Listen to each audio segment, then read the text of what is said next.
Hello everyone, this is Isaac Steincamp from the Chess Summit Network, and I'm back with another video today.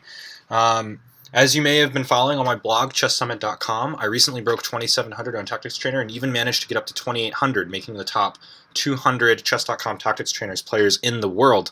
However, one thing that I really wanted to work on was my overall accuracy, and unfortunately when I was about 1700 or so, I did a lot of puzzles, and unfortunately that was kind of skewing the percentages. So as you can see here on this screen, on my settings screen, I've reset my Tactics Trainer rating, and I now have a rating of 1200. So my goal today is to bring up my Tactics Trainer rating as quickly as possible within a 10-minute time span. So that way, not only can you guys see what it's like to try to be in a crunch and try to calculate quickly, but at the same time, also kind of see what I'm doing. I talk a lot about how to approach problems in all of my Tactics Trainers posts, but I've never actually had a post where it's been a little bit more interactive. I encourage you all to pause your videos with each problem before I start calculating, and just try to see how you would think about the process and then compare it to me. And hey, maybe you'll do better than me on a couple. I doubt I'll be perfect today. So we're going to go ahead and start. I've got my iPhone out here with a 10-minute timer,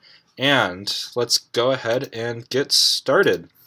Alright, so with 10 minutes left, let's start training. Alright, so already here we have white to move in this position, and black's kind of in a tough mating net. As you can kind of see, with the exception of the g8 square, all the squares the king can go to are covered. So immediately I want to start trying to figure out ways to penetrate the king. Obviously, I also have to recognize the fact that my queen is under attack. However, black has no checks, which is definitely very encouraging. So I guess the first good move to look at would be a move like rook takes g7, but after rook takes queen, rook to h7, king to g8, there's no way of controlling the g7 square, so I can go ahead and rule out this solution. At the same time, a move like rook to f8, offering a rook sacrifice, well, rook to f8, rook takes f8, rook takes f8, rook takes f8, where's my follow-through? I'm not really seeing any. So moving on, if we move my queen, where would I want to move it to, and what exactly would I want it to be doing? Well, I could actually take the rook, and that would actually lead to a back rank, solution, so this is actually relatively easy. Alright, so a little bit of a slow start on this first puzzle. This is actually the first time I've really been training since my return from the Pittsburgh Open. And I'm hoping for the best here. Alright, so here this looks like a relatively simple skewer. Already the queen can't move, but if we were to trade queens and put the rook here, already I have supreme control over the dark squares, so this looks really promising. The idea of bishop to d5. Go ahead and skewering the rook to the king. So already I'm at a rating of 1391, and we're 8 minutes and 40 seconds left on the timer. Alright, in this position, black decided to cover the dark squares, stopping moves like queen to d6 or queen to e5 immediately, but he hasn't covered this d8 square. Queen to d8, rook takes d8, I take back and queen. After king to b7, no, we do not have checkmate on c8 because of the queen. So the queen also covers the critical square c8, which is important. So queen to d8, rook takes d8, pawn takes queen, king to b7. Do I have a faster checkmate? It doesn't really seem like it, but at the same time I have gone up a rook, so this is already really encouraging. What else can black do to stop this? Well, he can play an immediate king to b7, but then after queen to c7, do I have anything immediate? Well, it's not so clear, actually. After the king goes to a6, if queen to c7, king to a6, and all my checks are guarded by the queen. So I do need to be a little bit cautious here. What if I play a move like queen to d6? The idea being a clearance sacrifice for my bishop to come in. So queen takes d6, bishop to e5, queen takes, pawn takes. Unfortunately, I'm not in time to try to promote my pawn, so this is not the best idea. So I guess the goal of this puzzle is to try to get a bishop onto e5. That's probably what I'm thinking. Let's see here. Is there maybe a more efficient way to do this? If I can get the bishop on e5, I need to cover the light squares, so maybe I should... Now, queen to d7 is never going to work. There's no clearance idea because I need the c7 square. So queen to e8 is probably the most promising, and after king to b7, where's my follow-through? He can never take my queen without losing the rook, so this is encouraging. So I'm going to go ahead and make this move off an intuitive basis. I kind of know that this move has to be correct. Okay, here we go. I was using the wrong piece originally in my analysis, and by just switching the placement of the pieces, already we're going. As you can see, that took 1 minute and 30 seconds. Not quite what I wanted. We've got 6:55 left on the timer. Alright, so in this position, let's see. Black just played this move knight to f6. He's threatening the d5 pawn. Already I can kind of tell this won't be a checkmate kind of puzzle. But where to proceed from here? Alrighty, so I'm probably looking for ways to punish the queen's awkward placement or the lack of connectivity between the rooks. Already the c7 square looks really appetizing. That there's no way that black can effectively kind of control who enters and exits. But if we take a look at where the queen can go, right? There's this long diagonal, there's this long diagonal, and then there's d6 and c7 are covered by my dark squared bishop. So already a move like knight to e6 is kind of appealing because after f takes e6, rook to c7, his only moves are queen to d8 and queen to e8. Unfortunately, after queen to d8, I'm not really seeing an easy way to make progress from there. So maybe we look at rook to c7, the idea being that all these squares are covered, and the same with all of these. He plays queen takes d5, the intention of his move. But do I have a way to punish my opponent? Maybe bishop to c5, and already, well, he has the a5 square, so he's getting a little bit out. But okay, let's be a little bit more direct and just attack the queen directly. And there we go. There's no way for the queen to escape, and I pick up a queen for a rook and a pawn. This is pretty good. 1489, 541 left on the timer. All right, this one's going to involve a little bit precise calculation. Already, black is threatening to queen, so this is something of an immediate concern. The other thing to keep in mind is if my rook leaves the back rank, I need to be sure to not allow checkmate ideas.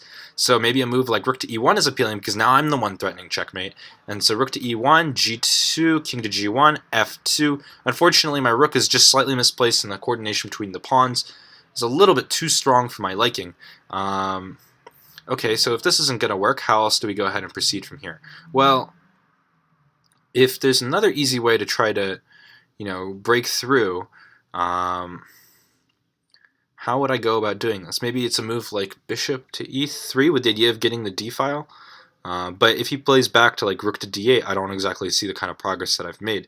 So maybe king to e1 is promising, but then I have to be ready for rook to h2 with the idea of rook to h1, skewing my king to my rook. And it's not quite clear what I've achieved in that position either. So, okay, let's go back to the critical line, make sure I didn't miss anything. Rook to e1, king g1. No, rook to e1, g2, king to g1. That was what I was missing. Oh, f2, and the pawn's no longer protected. That's just a visualization error on my part. And there we go.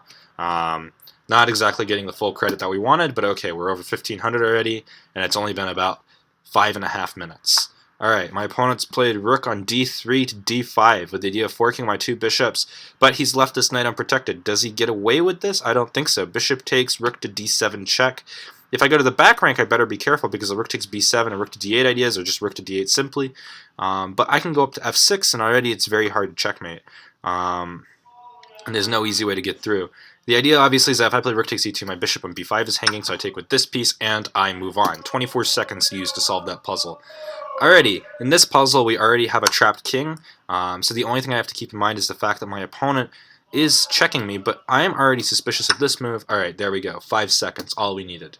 15:69, 3:37 left on the clock. Alright, so my opponent here has played this move knight to e2, and if knight to e2, how do we respond to this? Well, this queen's already looking a little bit trapped, so my first idea is to play rook to f3, but the queen's not trapped, but the knight on e2 is underprotected, meaning I can just take it. So I think that this is just simply the way to go. Picking up the knight, picking up the rook, and again, we go. Alright, in this position, black's king is a little bit stuck. Rook to g7 looks like an awful kind of move, the kind of move that I'd never want to make in a tournament, but unfortunately he didn't have any choice. But do I have any ideas here of maybe like rook on a to e1 with the idea of rook to e8? It's not so clear. So maybe I'm looking at rook takes f7 check, because after rook takes f7, queen to h8, that's checkmate. I like it. Let's keep going. He probably plays king to g8, maybe? No? If king to g8, I just take on g7 with the queen, and we have checkmate. Alright, next puzzle. We're over 1600. Oh boy, oh boy, oh boy. Alright, so my opponent's just played h3 with the idea of making his back rank a little bit safer, but neglecting the fact that he has some awkward coordination on the queen side. His queen's a little bit stuck, and it's kind of overloaded, protecting b2, protecting the bishop, and already I'm looking at ideas like rook to b3 with the idea of putting pressure on this bishop, to which my opponent would have to play queen to c2. And how do I break him from here? It's not so clear. Rook b3, queen c2. I don't have takes and then sacks. Unfortunately, that does not work. So this is kind of problematic. Pardon my floor mates. Alright, so where is my win? So other forcing moves ideas are like knight takes d6, but okay, this attacks the knight, so that's already kind of promising, but it's not quite clear what white's going to do, actually. Where's this knight going? I don't think his knight has any good squares. If he ever takes, he loses his queen. I'm just going to take this guy. There we go. Problem solved. Moving on. That took another minute. We got a minute and 40 seconds left. How are we going to make this work? All right, so king to h4. King to h4, well, I have the idea of rook to e4 check, If he plays king takes h3, queen to h5 is checkmate, so my opponent has to block on either f4 or play g4 himself.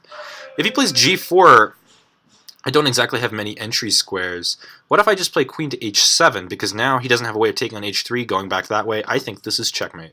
There we go. He's going to play queen to h6. We're going to chop it. And that was a 21 seconds. That's 20 seconds too long. But okay. Again, we move on. So here, this is all about promoting this pawn. Obviously, white is the only one who can play for a win.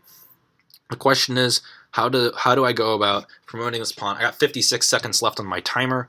So my first reaction is to maybe play this move h7, but after rook to h6, it's not so clear because I don't have any immediate checks, but I can move my king out of the way, and I just keep moving it. So king b5, king b3, king c5, king c3, king d5, king d3, king e5, king e3, king f5, king f3, king to g5, but the g7 pawn protects the rook, and after king to g3, there's no easy way for me to trap the rook. The reason why black's king has to follow mine is he doesn't want to get checked, right? As soon as I check him, like, he's free. So if we have the position where my king's on g5, his king's on g3, I have a pawn on h7, he has a rook on h6, is there maybe a way that I can kind of trick him here, be a little bit tricky? I'm not really seeing one, but I think that intuitively this is the only way. Alright, this is going to be my last puzzle. I just ran out on the timer. So we're going to try this idea. See where we're going from here, and I know I have to get to g5. Oh, okay. So where am I? Oh, that's smart, because now if the rook takes the pawn, of course there's king to g6, and we get the piece. Alright guys, so that was 10 minutes of Tactics Trainer. I brought my rating up from 1200 to 1678. Let's take a look at how to break down the stats for those of you guys who are maybe a little bit on the low rated side. Okay, this graph is kind of meaningless until here, I guess, but you do want to look at like the pass fail rate.